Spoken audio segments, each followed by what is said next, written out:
मैं कुरुक्षेत्र विश्वविद्यालय छात्र संघ का अध्यक्ष रहा हूं और छात्र हितों के लिए मैंने बहुत लड़ाइयाँ लड़ी है।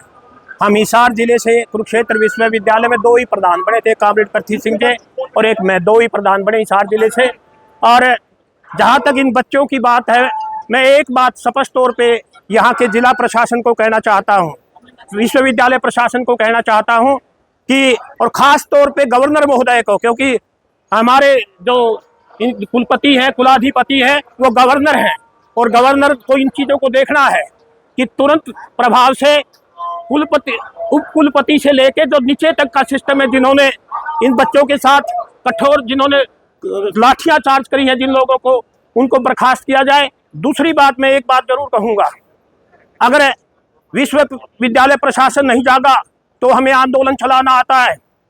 हम इस आंदोलन को सभी कॉलेजेस में लेके जाएंगे, हरियाणा प्रदेश के जितने विश्वविद्यालय हैं उनमें लेके जाएंगे।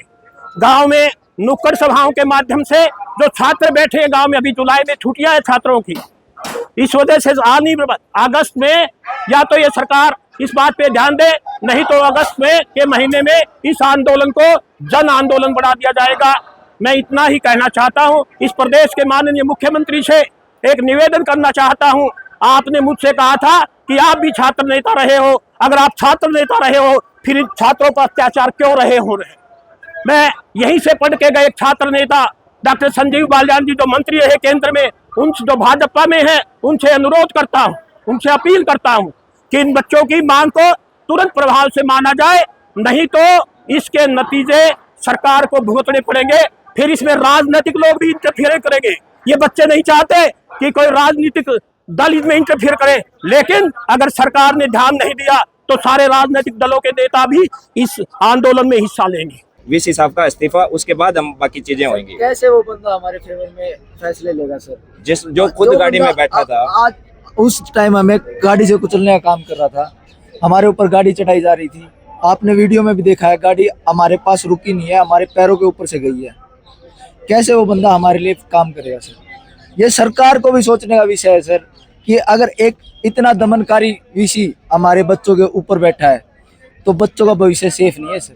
और सर अभी भी हमारे बच्चों के ऊपर प्रेशर बनाया जा रहा है, तो अभी तो वो सत्ता में होकर हमारे ऊपर प्रेशर बना रहा है, कल को अगर हमने ऐसे ही खुला छोड़ दिया तो फिर तो जीना के मरना ही है सर। सर अलग अलग लोगों के फोन आ रहे हैं, अलग अलग मीडिया के पास भी इस प्रचार के बाद, उनको क्या संदेश देना चाहोगे जो अलग अलग संगठन आपको समर्थन करने आ रहे हैं? सर हम सभी का समर्थन लेना चाहते हैं।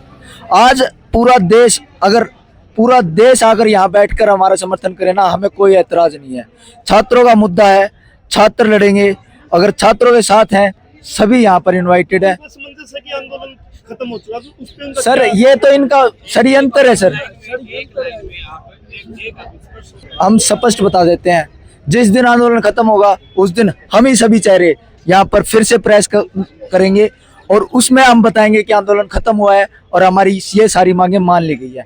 बिना इसके अलावा ना तो किसी को गलत प्रचार किया जाए, और अगर ये कहते हैं कि आंदोलन खत्म हो गया, इनकी मांगे मान ली गई, हम वीसी सर को फिर से ढंग सर से पूरा पर्चा देने के लिए तैयार हैं। जो मांगे थी, अगर उन्हें पढ़ना नहीं आता तो हम जो अनुवादक है ना, वो उनको देने के लिए तैयार हैं, पैसे हम देंगे।